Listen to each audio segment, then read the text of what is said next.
다양한 분야의 명사를 초청해 삶의 지혜를 들어보는 시간 지혜다락방. 안녕하세요. 저는 아나운서 김미진입니다. 지혜다락방 오늘도 지난 시간에 이어서 심선아 영양학 박사님과 함께하도록 하겠습니다. 큰 박수로 맞아주시기 바랍니다. 안녕하세요. 교수님 안녕하세요. 네, 안녕하세요. 잘 지내셨나요? 네, 좋은 계절이라 네. 일도 열심히 하고 또 열심히 놀기도 하고 잘 지내고 있습니다. 네, 건강하게 잘 지내고 계시는군요. 네. 지혜 다락방에서 밥상으로 건강 지키는 방법 소개해 주셨는데 네. 지난 시간에는 혈관 건강을 지키는 밥상에 대해서 설명을 해 주셨습니다. 오늘은 어떤 이야기를 해 주실 건가요? 오늘은 이제 조금 우리가 이제 중년 이후에 네. 더 이제 문제가 심각해지는 근육과 관절 또 뼈 건강을 좀 전반적으로 알아보려고 합니다. 근육과 뼈 관절, 건강, 네. 관절. 네. 많은 분들이 관심을 가질 만한 분야가 아닐까라는 생각이 드는데요. 건강에 대한 관심이 높아지고 있는 요즘 밥상에도 건강을 챙기는 방법 오늘 지혜 다락방과 함께 하시면서 알아보시면 좋을 것 같습니다. 큰 박수로 강의 청해 듣도록 하겠습니다. 큰 박수 부탁드립니다.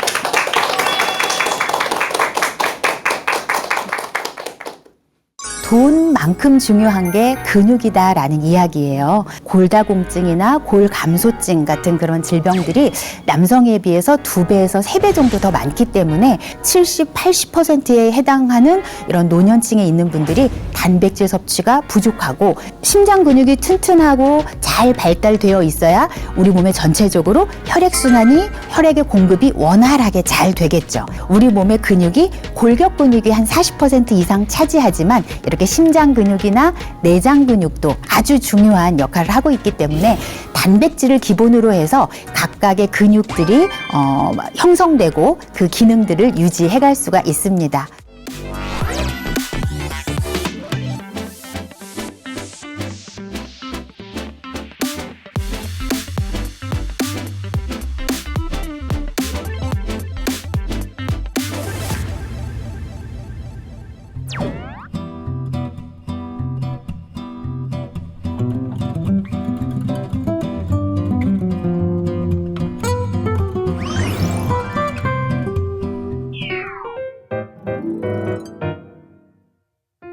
우리가 죽을 때까지 정말 건강하고 팔팔하게 살기 위해서 굉장히 중요한 부분이 있는데 그게 아마 근육과 관절일 겁니다. 나이가 들면서 특히 이제 지금은 평균 수명이 많이 늘어나고 있기 때문에 이렇게 평균 수명이 늘어나면서 좀 더 많아지고 문제가 되는 질환들이 있는데요. 대표적인 게 아마 근육과 관절에 관련된 문제가 아닐까 싶습니다. 그래서 오늘은 밥상으로 이 근육과 관절 건강 또 뼈 건강을 좀 지킬 수 있는 방법에 대해서 살펴보도록 하겠습니다. 요즘 아마 주변에서 근육 테크 또 근육 연금 이런 이야기 들어보셨을 거예요. 그만큼 이렇게 나이가 들수록 우리가 돈 경제적인 것을 이제 준비하는 것도 상당히 중요하지만 돈만큼 중요한 게 근육이다라는 이야기예요. 근데 실제로 이제 저도 친정 부모님도 있고 이제 또 시어머님도 같이 제가 모시고 살고 있는데 70대가 넘어가고 이제 80을 딱 바라보고 계시니까 걸음걸이도 조금 좀 달라지시고 뒤에서 보면 참 이렇게 안쓰러운 모습을 제가 이제 자꾸 뵙게 됩니다. 아마 이제 여러분들도 비슷하실 텐데요.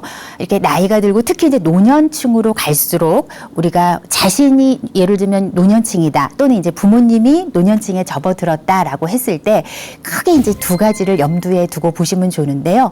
뼈와 근육 상태입니다. 근데 사실 이 뼈라고 하는 부분은 우리가 육안으로 봤을 때 이분이 좋은지 나쁜지 잘 사실은 구분이 안 가잖아요. 이미 관절염이 와가지고 굉장히 통증이 심해서 활동에 제약을 받지 않는 경우에 그런 상황에서는 우리가 눈으로 볼 수 있지만 그렇지 않은 상황에서는 사실 육안으로 그 건강 상태를 확인할 수가 없기 때문에 미리 뼈 건강에 중요한 그런 식사 습관을 잘 유지하는 것이 아주 중요할 것 같고요.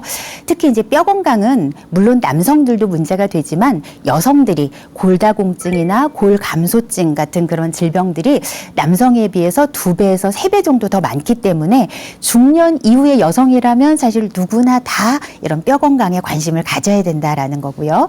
자, 두 번째로는 근육입니다. 이 근육이 사실은 우리가 열심히 운동을 해도 나이가 들수록 이제 건강 관리를 하느라고 운동을 한다 하더라도 근육이 늘어나기가 참 쉽지가 않아요.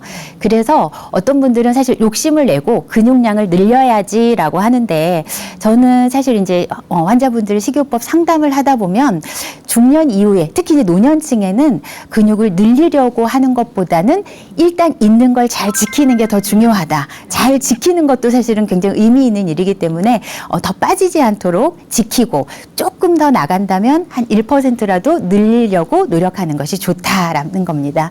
그래서 우리가 30대 가장 왕성할 때와 이제 80대를 비교를 해보면 30대에 비해서 이 근육이 거의 50% 수준으로 줄어들게 되기 때문에요. 내가 굉장히 평상시에 식사 관리, 운동 관리를 잘 해야만 이 근육을 지킬 수가 있습니다. 그래서 오늘은 이제 그런 부분들을 조금 살펴보도록 할게요. 근육이 정상보다 많이 줄어들어서 이게 어떤 병적인 증상들과 연관이 될 때 이때 이것을 우리가 근감소증이라고 진단을 하게 되는데요. 우리나라에도 이미 노령 인구들이 많아지다 보니까 근감소증을 진단받는 사람들이 굉장히 많아지고 있어요. 그래서 70세가 넘은 그런 인구에서는 남성의 경우에 한 21.3% 그리고 여성도 13.8% 정도가 이 근감소증으로 진단을 받고 있고요. 사실 근감소증으로 진단을 받았다는 건 이미 아주 심각하게 근육이 빠져 있다라는 거고 근감소증까지는 아니지만 그 근접해 있는 사람들은 거의 50%에 가까운 사람들이 이 근감소증에 위험이 있다라고 알려져 있습니다. 근육과 가장 중요한 영양소는 오늘 이야기하겠지만 아무래도 이제 단백질이에요. 단백질이 가장 중요합니다. 그래서 단백질을 충분량 그리고 규칙적으로 이렇게 드시는 거는 아주 중요한데요. 아주 최근 조사에서도 보면 우리나라 그냥 일반적으로 그냥 성인을 기준으로 했을 때 노년층이 아니라 성인을 기준으로 했을 때 하루에 단백질을 충분히 먹고 있느냐 먹지 못하고 있느냐라고 했을 때요. 여성의 한 60% 그리고 남성의 47.9%가 성인이었을 때는 단백질 섭취가 부족해요. 그러니까 상당히 많이 부족한 상황이죠. 근데 이게 노년층을 기준으로 했을 때 노년층을 기준으로 하면 사실 근육이 많이 빠지기 때문에 노년층은 일반적인 성인에 비해서 단백질 표류량이 조금 더 올라가게 됩니다. 자, 그런 노년층 기준으로 했을 때는 남성이 71%, 여성은 79.9%, 그리고 거의 70, 80%에 해당하는 이런 노년층에 있는 분들이 단백질 섭취가 부족하고 이것은 아주 최근 연구 결과이기 때문에요. 우리가 심각하게 좀 받아들여야 되는 부분인 것 같습니다. 그리고 이제 근육과 더불어서 이제 오늘 관절 건강 이야기를 좀 해볼 건데요. 사실 퇴행성 관절염, 관절의 문제도 여러 가지가 있지만 그 중에서도 이제 가장 일반적이고 고질적인 문제가 바로 퇴행성 관절염, 우리가 골관절염이라고 부르는 거죠. 많이 써서, 많이 쓰고, 과잉하게 쓰고, 오래 써서 닳아서 좀 통증이 많이 생기는 상태, 이 상태가 이제 퇴행성 관절염인데요. 이 관절염 같은 경우도 특히 여성이 훨씬 더 남성에 비해서 더 많은 유병률을 보이고 있기 때문에 여성들은 뼈와 관절의 건강들이 굉장히 좀 신경이 쓰이는 부분입니다. 뼈 건강이라고 하면 이제 뼈의 밀도, 뼈가 얼마나 단단하게 잘 차 있느냐가 굉장히 중요하죠. 근데 이 뼈 건강에 척도가 되는 뼈의 밀도는 30대만 지나고 나면 그때부터 이제 감소가 되기 시작합니다. 그래서 이제 뼈 건강하면 뒤에서도 또 이야기하겠지만 아무래도 칼슘이라고 하는 영양소가 가장 중요하겠죠. 그런데 안타깝게도 이 칼슘을 이제 골다공증이 오고 특히 이제 완경하고 나면 대부분이 내가 골다공증이 올 수 있어?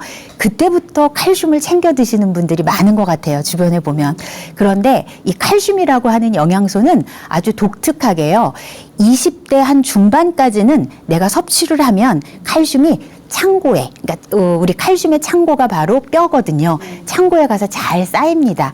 그런데 안타깝게도 30세가 넘어서는 칼슘을 열심히 먹어도 가서 창고에 잘 쌓이지를 않아요. 그렇기 때문에 사실은 30대부터 골 밀도 감소가 시작되는데 그 이후에 칼슘을 챙겨 먹는 것은 안 챙겨 먹는 것보다는 낫겠지만 조금 시기가 늦은 감이 있어요. 그래서 그동안 못 하셨던 분들은 지금이라도 하시지만 사실 그래서 저는 이제 자녀를 키우고 있는 입장이기 때문에 저희 이제 큰 아이가 22살이거든요. 그래서 제가 제일 신경 쓰는 영양소가 30살 넘으면 칼슘이 네가 먹는 거에 비해서 효과가 많이 떨어지니까 지금 열심히 챙겨 먹어야 돼 하고 제가 열심히 좀 챙겨주고 있는 편이거든요. 그래서 조금 더 젊을 때 이렇게 칼슘을 열심히 잘 챙겨 먹어야 된다는 것도 조금 염두에 두시면 좋을 것 같습니다. 자, 그러면 이제 본격적으로 이제 근육이 이제 우리 건강에 미치는 영향을 좀 살펴볼 건데요. 근육이라고 하면 우리가 이런 뭐 팔 근육, 다리 근육 뭐 이런 것만 생각을 하지만 사실 우리 몸의 근육은 아주 다양한 일들을 하게 됩니다. 대표적으로 우리 몸은 사실은 이제 골격근, 이렇게 팔이나 다리에 붙어서 우리의 움직임을 또는 뼈를 보호하고 신체의 운동성을 부여하는 이런 골격근도 있지만 또 안으로 들어가 보면 심장 근육이 있어요. 그래서 이 심장 근육이 끊임없이 수축과 이완을 반복하면서 심장 근육이 튼튼하고 잘 발달되어 있어야 우리 몸의 전체적으로 혈액순환이, 혈액의 공급이 원활하게 잘 되겠죠. 자, 또 하나는 우리 몸의 내장 곳곳도 다 근육으로 이루어져 있습니다. 예를 들면 우리가 음식을 먹었어요. 식도를 통과할 때 음식을 꿀꺽하고 삼키고 이 삼킨 음식이 위로 들어가서 위에서도 위장의 근육 운동에 의해서 이게 음식물이 소화가 되고 다시 또 내려가서 장에서 연동 운동에 의해서 흡수가 되고 흡수되지 않을 것들은 이제 대변의 상태로 배설이 되게 됩니다. 이 우리 몸 안에 이런 내장들도 전부 다 근육으로 이루어져 있기 때문에 사실 근육이 빠진다라고 하면 우리 몸에 있는 골격 근육만 빠지는 것이 아니라 심장 근육 그리고 이런 내장 근육이 다 같이 약해지는 부분이기 때문에 전체적으로 노화가 많이 일어나고 혈액순환 장애나 소화기능 장애나 또 나아가서는 면역기능 장애나 신경기능이나 이런 것들이 전반적으로 다 떨어질 수밖에 없는 상황입니다. 그래서 우리 몸의 근육이 골격 근육이 한 40% 이상 차지하지만 이렇게 심장 근육이나 내장 근육도 아주 중요한 역할을 하고 있기 때문에 이런 근육의 기본적인 재료는 무조건 단백질이에요. 그래서 단백질을 기본으로 해서 각각의 근육들이 형성되고 그 기능들을 유지해 갈 수가 있습니다.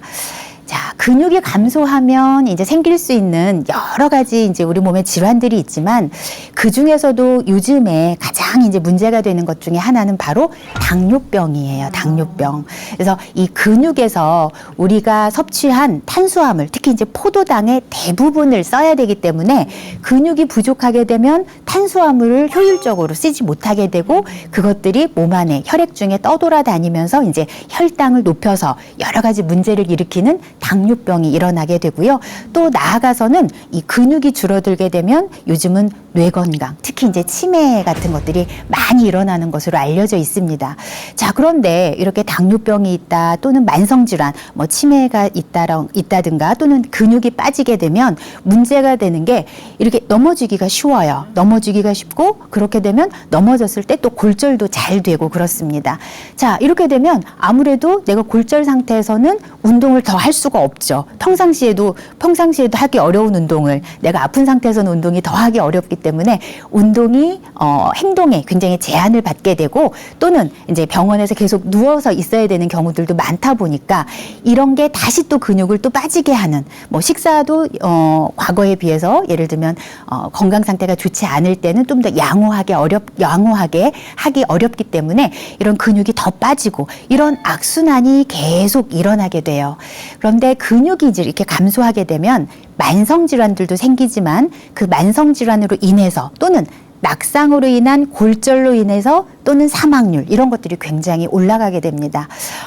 저희 시어머니가 굉장히 건강하신 편인데 몇 해 전에 겨울에 저희 아이 학교 등교를 좀 도와주시다가 그날 이제 눈이 많이 와서 평상시에는 혼자 학교를 가는데 눈이 많이 와서 미끄러우니까 저희 어머니가 이제 아이를 등교를 해주시다가 어머니가 넘어지신 거예요. 넘어지셨는데 굉장히 건강하시고 발이 살짝 접질렀다라는 느낌만 가졌는데도 그 자리에서 일어나지를 못하셔가지고 결국은 구급차를 타고 병원에 가셔서 보니까 완전 뼈가 이렇게 금이 가 있는 상태가 되더라고요. 그래서 보통 같으면 사실은 한 2주에서 3주 정도 병원에 입원해서 계시면서 어느 정도 치료가 됐었을 텐데 이제 70대 후반이다 보니까 거의 한 60일 가까이를 병원에 계시다가 나오셨고 그 이후로도 지금 몇 년이 지났는데도 불구하고 아직도 이렇게 회복이 완벽하게 되지를 않아요. 그러니까 이만큼 우리가 근육이나 뼈 건강은 사실은 낙상이나 골절 또는 나머지 어떤 생활의 불편감과 삶의 질을 저하시키는 아주 중요한 부분이기 때문에 우리가 굉장히 신경을 써야 되는 부분입니다.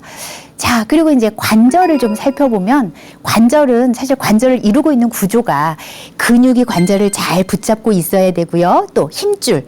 우리가 인대라고 하는 힘줄이 또 그 뼈를 좀 잘 붙잡고 있어야 되죠. 그리고 그 안에 있는 활막 그리고 그 관절 주머니 안에 활액이라고 해서 이 관절을 부드럽게 해주는 그런 윤활액들이 충분하게 정상적으로 잘 작용을 하고 있어야 되고 또 연골이 많이 닳지 않고 연골이 제 기능과 제 두께를 잘 유지하고 있어야 이 관절이 건강한 상태를 유지할 수가 있습니다. 자, 그런데 사실은 이제 재생되지 않는 그런 기능들 사실 우리가 뭐 간은 조금 나빠졌다가 좋아지기도 하고 그렇죠. 뭐 여러 가지 우리 몸의 그 세포들이 대부분 다 조금 나빠졌다가 아니면 사멸이 됐다 하더라도 재생되는 세포들이 있어요. 그런데 재생되지 않는 세포들은 우리가 태어날 때 가지고 태어난 걸 최대한 유지하는 것이 이제 관건이잖아요. 평균 수명이 길어졌으니까. 대표적인 게 뇌세포 같은 거, 신경세포, 그리고 또 연골, 이런 것들은 한 번 망가지면 다시 재생이 되지 않기 때문에 우리가 얼만큼 아껴 쓰고 잘 효율적으로 쓰느냐가 굉장히 중요합니다. 그래서 이 과정에서 관절이 끊임없이 움직임과 마찰이 있기 때문에 이 과정에서 닳고 변형되고 염증이 생기고 이게 이제 바로 우리가 이제 고통스러워하는 퇴행성 관절염이 되겠죠. 자, 그러면 이제 이런 근육과 또 관절의 건강, 뼈 건강을 위해서 그러면 음식을 어떻게, 영양소를 어떻게 좀 잘 챙겨 먹으면 좋을지 이것들을 좀 살펴볼 건데요. 가장 중요한 것은 단백질이라고 말씀을 드렸어요. 그렇죠? 자, 단백질은 사실 이제 성인이라면, 일반적인 성인이라면 저는 이제 딱 올해 50이거든요, 나이가. 그러니까 저를 기준으로 한다면 제 체중 1kg당 단백질은 1g을 섭취를 하면 됩니다. 그러니까 제가 체중이 지금 56kg이다라고 하면 하루에 저는 단백질이 56g 정도가 필요해요.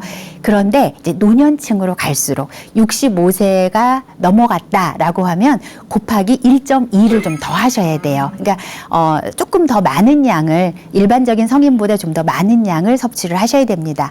자, 그래서 이 단백질을 이제 어떻게 그러면 드시면 좋으냐면, 자, 내가 하루에 한 60에서 72g 정도 평균 내가 체중이 한 뭐 50에서 60kg 사이다라고 했을 때 단백질 양으로 했을 때는 한 60에서 72g 정도의 단백질을 섭취하면 좋은데, 자, 그렇게 하려면 살코기, 그게 소고기가 됐든 돼지고기가 됐던 완전히 살코기로 먹으면 200g을 먹으면 그 안에 단백질이 약 50g 정도의 단백질이 들어 있습니다. 200g을 먹으면 50g이 조금 덜 들어 있을 수도 있어요.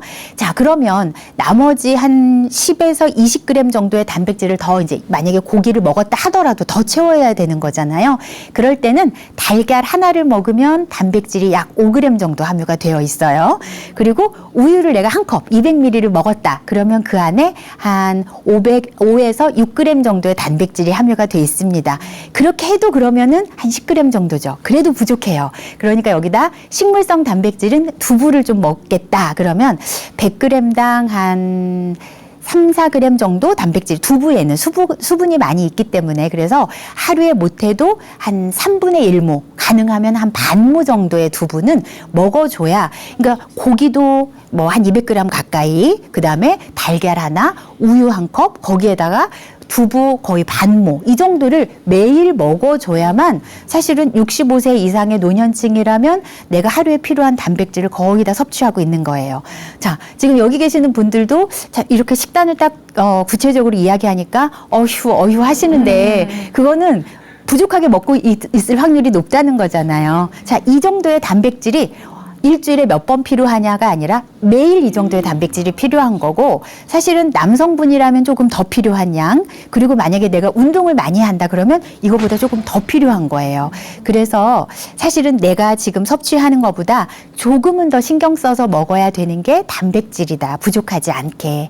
그리고 이 단백질은 아마 이제 제가 앞선 시간에서도 우리가 이제 영양소 이야기를 조금 해드리면서 단백질을 좀 많이 강조를 해드렸는데요. 단백질은 우리가 한 번에 많이 섭취한다고 좋은 게 아니라 필요한 만큼씩 나누어서 규칙적으로 섭취를 하는 게 좋기 때문에 뭐 세 끼를 드신다면 세 끼를 규칙적으로, 가능하면 60g이다. 하루에 60g의 단백질을 먹는다 그러면 아침에 20, 점심 20, 저녁 20. 이게 가장 퍼펙트하게 먹을 수 있는 방법이죠. 근데 요즘 보니까 하루 세 끼를 다 못 드시고 두 끼 드시는 분들도 많더라고요. 그러면 이제 그럴 때는 두 끼를 이렇게 나누어서 드시고 간식으로 약간 단백질을 보충할 수 있는 그런 식품들을 좀 간식으로 선택하시는 게 좋겠다. 자, 그리고 이제 단백질 중에서도 조금 더 이제 근육에 오늘은 집중을 해볼 거니까 근육을 만드는데 조금 더 도움이 되는 단백질이 있어요. 그러니까 단백질의 재료는 아미노산이라고 하는 거고요. 내가 단백질을 먹으면 우리 몸에서는 아미노산으로 다 쪼개져서 우리 몸에 있다가 필요한 단백질을 만들어냅니다. 단백질의 종류가 많아요. 우리 몸에서 예를 들면 호르몬도 단백질로 만들어져 있고 효소도 단백질로 만들어져 있고 뭐 예를 들면 여러 가지 조직들도 단백질로 만들어져 있어요. 근육도 단백질로 만들어져 있어요. 그러면 근육을 만드는 단백질에 필요한 아미노산들이 근육이 이제 필요할 때 합성을 해서 근육을 만들어야 될 텐데 그 사인이 되는 그 아미노산이 바로 류신이라고 하는 아미노산이에요. 류신, 조금 어렵긴 하지만 이 류신은 다른 아미노산이랑은 조금 다르게 대부분의 아미노산들은 간에서 주로 많이 대사를 하게 됩니다. 그런데 이 류신이라고 하는 아미노산은 근육에서 직접적으로 대사를 하고 특히 뭔가 근육의 단백질이 충분한지 충분하지 않은지를 보고 단백질을 합성을 해야 된다라는 하고 하는 그 스위치가 되는 효소를 활성화시키는 게 바로 류신이에요. 그래서 류신이 충분하게 있어야 단백질을 합성해야 되겠구나라는 뭔가 신호를 빨리 줄 수 있고 그 신호가 왔을 때 바로 단백질을 합성해내기 좋은 게 바로 류신이라고 하는 아미노산입니다. 그래서 이 류신이 뭐 생소하긴 하겠지만 류신이 많이 들어있는 음식은 여러분들이 좋아하는 음식에 많이 함유가 돼 있어요. 콩에 많이 함유가 되어 있고요. 특히 검은 콩에 많이 함유가 돼 있고요. 또 살코기에 잘 들어 있습니다. 그래서 닭고기 같은 데 많이 함유가 돼 있고 뭐 소고기도 살코기에 많이 함유가 돼 있어요. 그리고 등푸른 생선에도 이 류신이 많이 함유가 되어 있기 때문에 여러분들이 조금 더 근육의 건강을 좀 신경 쓰신다면 특히 그리고 이 류신이 좋은 이유가 우리가 근육을 만드시는 분들이 운동을 막 하면서 막 어디 대회 나가시는 분처럼 굉장히 멋있게 근육을 만드시는 분들 말고 나이 들면서 노화에 따라서 근육이 빠지고 이 노화로 인한 빠진 근육을 채우는데 아주 효과적인 게 류신이기 때문에요. 같은 양을 먹어도 근육을 채우는 데는 더 도움이 될 수 있는 그런 그 아미노산입니다.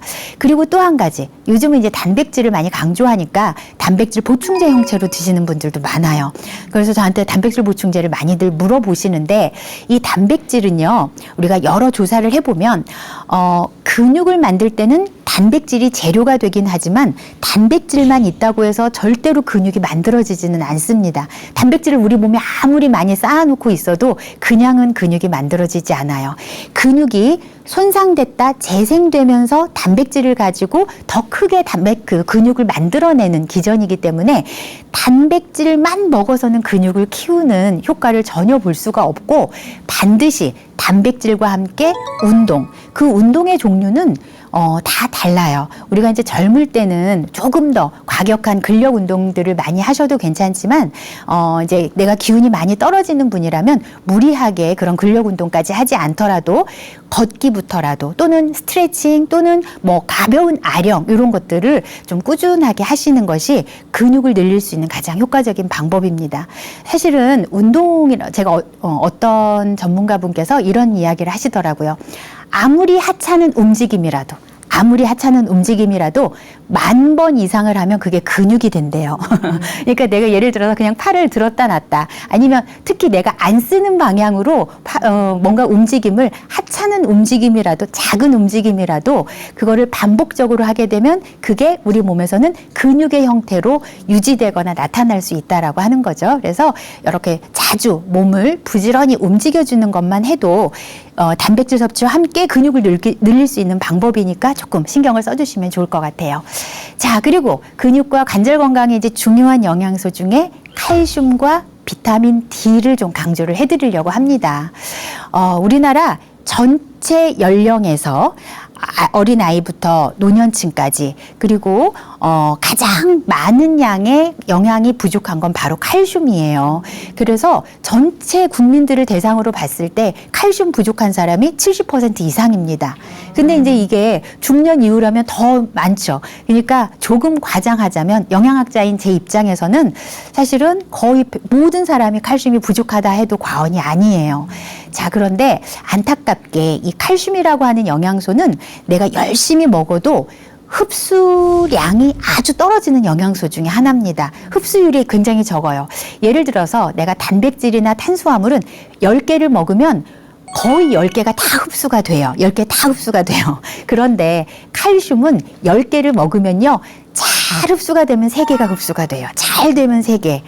자, 그런데 이렇게 흡수가 잘 안 되는 칼슘을 흡수를 잘 시킬 수 있는 가장 좋은 방법이 바로 비타민 D예요. 비타민 D. 그래서 칼슘만 먹을 때와 비타민 D를 함께 먹을 때 비교해보면 2배 이상 더 비타민 D를 함께 먹게 되면 칼슘 흡수율이 높아지게 되고요. 비타민 D 자체가 또 좋은 역할들을, 긍정적인 역할들을 많이 하기 때문에 비타민 D도 항상 신경을 쓰셔야 됩니다. 자, 우선 칼슘이 많이 들어있는 음식 하면 우리가 그냥 뼈째 먹는 생선, 대표적으로는 멸치, 뱅어포 이런 것들이죠. 그리고 아니면 사실은 조개류라든지 요즘 뭐 우렁이라든지 이런 것들 있죠. 이런 종류에도 칼슘이 많이 함유가 되어 있고 해조류도 열심히 좀 신경을 쓰시면 미역, 다시마 이런 해조류들이 칼슘과 같은 미네랄을 좀 넉넉하게 함유하고 있는 식품이기 때문에 그런 식품들을 좀 식단에 자주 활용을 하시는 게 좋아요. 자, 그리고 비타민 D는 햇빛을 통해서 쪼이는 게 가장 일반적이기도 하고 가장 많은 양을 합성할 수 있는 방법이에요. 사실은 식품으로는 비타민 D는 좀 제한적입니다. 근데 비타민 D가 많이 들어있는 식품으로는 기름진 생선이 가장 좋아요. 기름진 생선. 그러니까 고등어, 연어, 참치 이렇게 좀 기름기가 많은 생선들 그리고 또 우유 또 뭐 달걀 이런 것들에 이제 비타민 D가 좀 주로 함유가 되어 있고 햇빛에 말린 버섯 이런 종류들에 많이 함유가 되어 있으니까 이런 것들을 조금 자주 활용하시면 좋아요. 그래서 실제로 비타민 D도 우리나라 국민의 거의 90%가 비타민 D가 실제 부족하다고 하니까 요즘은 이제 보충제 형태로들도 많이 드시지만 뭐 영 부족하면 보충제로 드셔야겠지만 가능하다면 식품으로 하실 수 있다면 가장 좋잖아요. 자, 그리고 마지막으로 근육과 관절 건강에 중요한 비타민 C를 좀 강조를 제가 해드리고 싶어요. 우리가 근육도 그렇고 오늘 관절 또 연골 또 피부 전부 다 우리 몸에 이루고 있는 단백질 중에 가장 많은 그 비율을 가지고 있는 게 바로 콜라겐이라고 하는 단백질입니다. 자, 이 콜라겐은 사실은 우리 머리카락 또는 우리 뼈에도 콜라겐이 굉장히 중요한 역할을 해요. 그리고 손톱, 발톱, 그리고 무릎이나 그다음에 뼈, 그리고 눈, 그리고 치아, 그리고 근육, 심지어 방광 이렇게 뭔가 그 근육층이 잘 발달되어 있는 그리고 또 혈관 이런 것도 굉장히 중요하게 이 콜라겐이 탄성과 이런 것들을 부여하는 아주 중요한 단백질이에요. 자, 그런데 그래서 요즘은 뭐 콜라겐을 단백질 보충제로도 많이들 드시는데 이 콜라겐은 우리 몸에서 흡수가 되고 이것들이 만들어질 때, 합성이 될 때 반드시 필요한 영양소가 바로 비타민 C예요. 그리고 하나 더 하자면 비타민 B군입니다. 비타민 B군도 사실은 좀 필요해요. 비오틴 같은 것들이 필요한데, 더 이제 중요한 게 바로 비타민 C죠. 그래서 비타민 C는, 만약에 비타민 C가 부족하게 되면 콜라겐을 만들 수 있는 재료가 아무리 많이 있어도 콜라겐을 만들어내기 어렵기 때문에 혈관도 약해지고 근육도 약해지고 뼈나 관절도 다 약해질 수밖에 없습니다. 자, 그러면 비타민 C가 하루에 얼만큼 필요한지 혹시 아세요? 비타민 C가 하루에 얼만큼 필요할까요? 우리가 비타민 C를 보충제로 많이들 드시기 때문에 제가 비타민 C가 하루 얼만큼 필요한 줄 아세요? 그럼 대부분 하루에 1000mg 이렇게 답을 하시는 분들이 많던데, 사실 비타민 C는 우리 몸에 100mg이 꼭 필요합니다. 꼭 필요한 건 100mg이에요. 그래서 우리가 조금만 신경 쓰면 비타민 C가 부족하지 않게 먹을 수 있는데, 문제는 섭취하는 방법도 비타민 C가 많지만 우리 몸에서 비타민 C를 낭비하는 경우도 참 많은 거예요. 예를 들어 내가 잠을 잘 못 잔다든가, 스트레스를 많이 받는다든가, 술을 좀 먹었다든가, 또는 흡연을 했다든가, 이런 것들은 내 몸에 들어온 비타민 C를 많이 낭비하고 소모하기 때문에 내가 실제로 먹은 게 상대적으로 부족해질 수가 있는 확률들이 높아지는 거죠. 그래서 비타민 C가 많은 것은 우리가 이제 주로 과일이라고 생각을 하지만, 사실은 과일은 신맛 때문에 우리가 비타민 C가 많을 거야 라고 생각하지만, 과일보다 오히려 채소에 비타민 C가 훨씬 더 많이 함유되어 있는 것들이 많아요. 그래서 오히려 특히 이제 지금 보시는 것처럼 파프리카나 피망 같은 거, 또는 우리가 고추 같은 거, 이런 것들에 비타민 C가 아주 많이 함유가 돼 있으니까 이런 것들하고, 또 채소 중에서 뭐 시금치라든지 연근이라든지 브로콜리라든지 이런 채소들이니까요. 이런 채소들 좀 넉넉하게 드시는 것이 좀 도움이 될 수 있습니다. 그리고 또 하나는 의외로 감자나 지금 보시는 거 연근같이 약간 전분을 가지고 있는 식품들 중에서도 비타민 C가 함유가 돼 있는데, 이런 식품들은 또 굉장히 좋은 게요, 익혀도 비타민C 손실이 적다는 데도 장점이 있어요. 이런 곡류나 전분을 함께 함유하고 있는 식품들에 들어있는 비타민C는, 그래서 이렇게 아까 우리가 단백질 섭취를 위해서 어떻게 드셔야 되는지를 알려드렸는데, 그러면 간식이나 반찬이나 이런 것들까지 잘 이제 신경을 써서 정리를 한번 해볼게요. 그러면 하루에 내가 육류나 생선은 한 200g 가까이, 그게 고기로만 한다고 하면 사실은 포화지방이나 콜레스테롤에 문제가 생길 수 있기 때문에 그거는 제가 고기로 대신 계산을 해드린 거고, 고기 200g에 해당되는, 예를 들어서 고기를 100g, 생선을 100g 이렇게 나눠 먹으면 더 좋겠죠. 그리고 하루에 두부는 한 3분의 1무에서 반무 정도, 그리고 거기에 달걀 1개, 그 다음에 우유는 1컵 정도를 꼭 먹고, 그렇게 해서 단백질을 채우고요.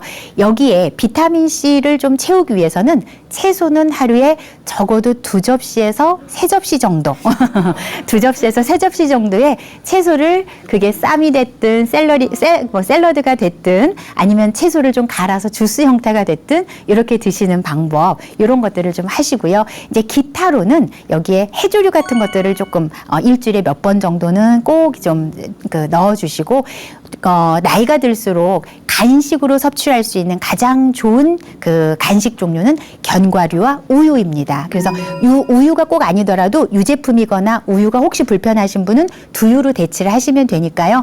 나이가 드실수록 간식을 일반적인 간식 말고, 떡이나 이런 것들 말고, 떡이나 과일보다는 견과류나 우유나 유제품 형태로 섭취하시는 것들을 조금 더 권장을 드리도록 하겠습니다. 네, 이렇게 해서 오늘은 이렇게 근육과 관절 건강에 중요한 영양소들을 좀 살펴봤는데요. 이게 중년 이후에 나이가 이제 들어가면서 가장 이제 우리가 원하는 걸 한번 이제 이야기를 해보면, 어른들은 3가지를 이야기한다고 그래요. 첫 번째가 돈. 내가 이제 죽을 때까지 행복하게 살려면 필요한 거, 돈, 넉넉한 돈. 그 다음에 두 번째 뭐예요?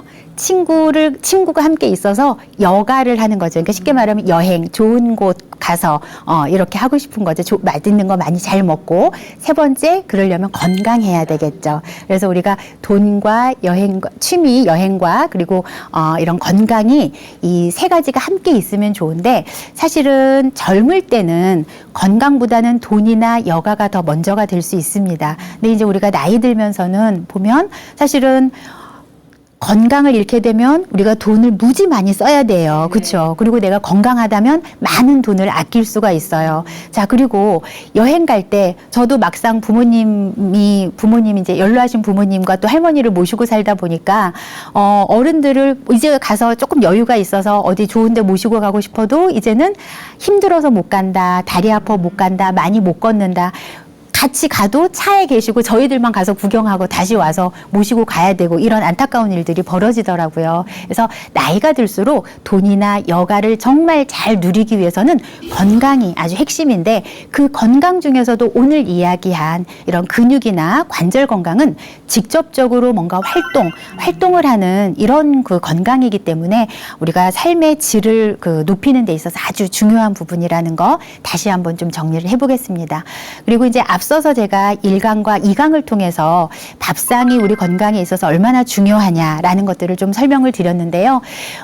일단 저는 이제 영양학자인 입장에서 가장 중요한 것은 골고루예요. 어떤 건강이든 내가 당뇨병이 됐든 암이 됐든 또는 고혈압이나 고지혈증이 됐든 이게 깨지기 시작했을 때는 영양의 균형이 깨지면서 시작되는 질병이기 때문에 이 질병을 다시 되돌릴 때는 반드시 밥상에 고른 영양소, 골고루 된 그런 균형된 영양소들이 가장 중요합니다. 그리고 이런 균형된 영양소들을 챙길 때는 항상 먼저 내 몸과 이 음식과의 상관관계가 아주 중요하다라는 것들을 제가 맨 첫 번째 시간에 좀 강조를 해드렸는데요. 우리가 좋을 것이라고 생각하고 무조건 좋은 음식이야, 많은 영양소를 가지고 있어 라고 생각하고 섭취를 하지만 실제적으로 그 음식을 먹었을 때 반복적으로 내 몸에서 나타나는 불편한 사항들이 있는 음식들, 그 음식을 먹으면 이상하게 좋은 음식인데도 불구하고 그 음식을 먹었을 때 항상 좀 속이 그득한 느낌이 오래 간다든가, 배에서 가스가 많이 좀 찬다든가, 또는 그 음식을 먹었을 때 약간 변이, 설사나 변비가 있다든가, 이런 소화기 계통에서의 뭔가 부정 반응이 있는 음식들은 아무리 좋은 영양을 가지고 있다 하더라도 내 몸에서 효율적으로 소화, 흡수, 대사하지 못하고 있는 그런 상황인 거기 때문에요. 내가 그런 내 몸의 상태, 내 몸과 음식의 궁합을 잘 맞추고 그 다음에 내 밥상에서의 영양 균형을 잘 맞춘다면 우리가 정말 퍼펙트한 그런 밥상으로 평생 또 건강을 이뤄가실 수가 있습니다. 그리고 우리가 지난 시간에는 이제 혈관 건강에 대해서 살펴봤었는데요. 이제 아무래도 이 혈관 건강 같은 경우에는 이제 최근에 여러 가지 질환들, 만성 질환들의 그 양상이 과거에 비해서 감염성 질환이나 이런 질환에서 지금은 이제 혈관 질환, 특히 뇌혈관 질환, 심혈관 질환들이 중요한 그 현대인들의 건강 문제 그리고 사망의 중요한 원인이 되기 때문에요. 혈관 건강에 가장 중요한 건 혈액의 질이 깨끗한 거, 혈액의 상태가 깨끗한 거, 그리고 혈관이 유연하고 매끄러운 거, 이 두 가지가 핵심이다라고 지난 시간에 강조를 해드렸어요. 근데 혈액을 만드는 것도, 혈관을 만드는 것도 결국은 음식, 영양소가 하는 일이기 때문에 맑은 혈액을 만들어서, 사실은 오늘 또 근육이나 관절 이야기를 해드렸는데요.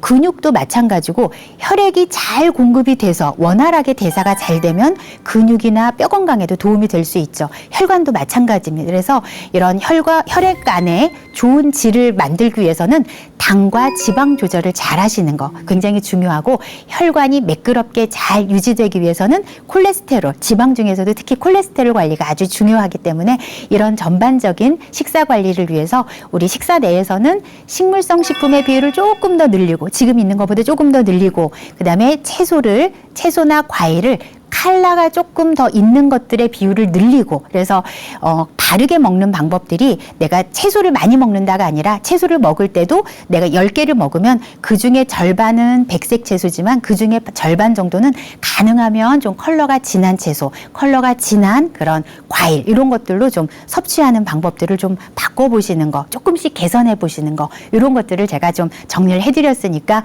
지난 시간 그리고 이번 시간을 총체적으로 이렇게 살펴보셔가지고 전반적으로 혈관 건강 중요하고 근육과 뼈 건강까지 지킨다면 사실은 우리가 건강한 노후에는 상당히 많은 연금을 넣어놓는 거나 마찬가지입니다. 자, 여러분들이 이런 근육과 뼈 건강 잘 관리하시기 바랍니다. 감사합니다.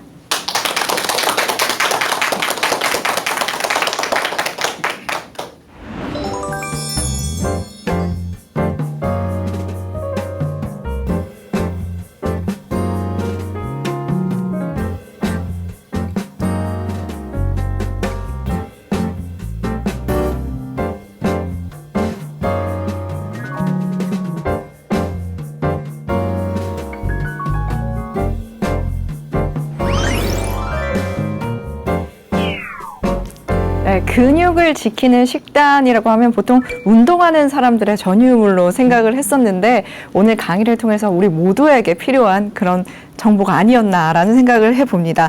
사실 이 근육이라는 게 나이가 들면 들수록 더 중요해지는 거네요. 그렇죠. 그래서 이제 나이 드신 분들은 근육을 생존 근육, 생존을 위해 꼭 필요하다 이렇게 인식을 하셔도 좋을 것 같습니다. 네, 강연 중에 잠시 언급을 하셨는데 이 단백질, 동물성 단백질에 대해서 이야기를 좀 많이 해주셨던 것 같아요. 뭐 네. 고기, 계란, 뭐 우유 같은 것들. 그렇죠. 근데 이거를 대체할 수 있는 식물성 단백질을 섭취하는 것도 괜찮은 방법일 수 있을까요?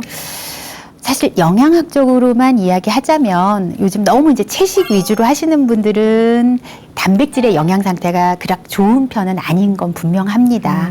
아무래도 우리 몸에 꼭 필요한 필수 아미노산이 식물성 단백질은 조금 부족한 면이 있기 때문에 식물성 단백질 중에 가장 좋은 단백질은 아무래도 콩에서 얻어지는 단백질이거든요. 근데 콩도 종류가 많기 때문에 내가 육류가 좀 불편하다 하시는 분들은 최대한 식물성 단백질을 가지고 있는 식품들을 골고루 섞어서 드시려고 노력을 해주셔야 돼요. 그러니까 서로 보완을 해야 되거든요. 그래서 반드시 잡곡밥 그리고 여러 가지 곡물들 그리고 견과류 이런 것들을 좀 넉넉하게 섞어서 드시는 게 좋고 동물성 식품이 만약에 내가 꼭 뭐 채식주의자가 아닌데 소화가 불편해서 동물성 식품을 좀 꺼리시는 분들은 고기가 아니어도 생선도 아주 좋은 단백질 근원이고요. 네. 그리고 뭐 우유가 불편하시다 하시는 분들은 치즈 같은 걸 좀 활용하시는 방법도 적은 양으로 오히려 훨씬 더 많은 양의 단백질이나 뭐 칼슘 같은 것들을 공급해 줄 수 있기 때문에 저는 오히려 어른들한테는 치즈를 많이 권하는 편이에요. 그러면 동물성 단백질이 어렵다 하시는 분들에게는 충분한 대체 식품으로 단백질을 섭취하는 것 네. 권해드리군요. 네. 나이가 들면서 사실 소화하기 힘들다 하시는 분들도 좀 계시는 것 같아요. 네. 그래서 말씀해 주신 만큼의 단백질을 다 섭취하는 게 좀 불편하다 하시는 분들에게 해주실 수 있는 말씀이 있으실까요? 요즘은 또 보충제들이 워낙 잘 나와 있어가지고 보니까 단백질 보충제도 동물성으로 되어 있는 거 또는 식물성으로 되어 있는 거 중간씩 반반씩 섞여 있는 거 이런 것들도 있더라고요. 그리고 이미 그런 것들은 소화가 좀 덜 되는 물질들이 좀 제거가 되어 있는 상태이기 때문에 내가 음식으로 충분하게 단백질을 도저히 먹기 어려운 상황이다. 여러 가지 형편상 뭐 음식을 조리에 문제거나 씹는 데 문제거나 이렇다면 요즘에 나와 있는 그런 보충제의 도움을 받는 것도 좀 저는 좋을 것 같아요. 어쨌거나 단백질은 첫 번째는 질도 중요하지만 첫 번째는 양이 부족하지 않게 챙겨 먹는 것이 일단 긴 노후를 위해서는 아주 중요한 부분입니다. 네. 충분한 단백질 섭취를 통해서 건강을 잘 챙기시면 좋겠습니다. 누구나 삼시세끼 밥을 먹는데요. 이 삼시세끼 건강적으로 또 영양학적으로 알차게 챙겨 먹어서 노후에 근육 건강, 뼈 건강 모두 잘 챙기시기 바랍니다. 오늘 지혜다락방은 여기서 마무리하고요. 다음 주 이 시간에도 함께 찾아뵙도록 하겠습니다. 긴 시간 함께해 주신 여러분 고맙습니다.